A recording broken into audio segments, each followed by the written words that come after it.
আসসালামু আলাইকুম। আরও একটি ব্লগে আমার প্রিয় ভিউয়ার্সদের ধন্যবাদ, অভিনন্দন।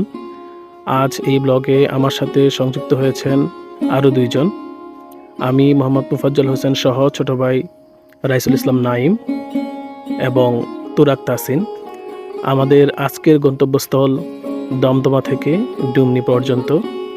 আর আমরা পার করব মধ্যবর্তী পারুলি ব্রিজ। যেই ব্রিজ দেখার জন্য অনেক দূর দূরান্ত থেকে মানুষ চলে আসে।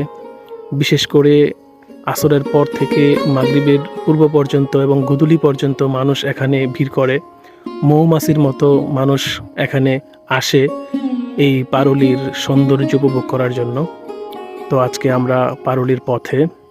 আপনারা দেখতে পাচ্ছেন আশেপাশে অনেক ধান ক্ষেত এবং রাস্তার দুধারে গাছের সারি, অজস্র গাছ।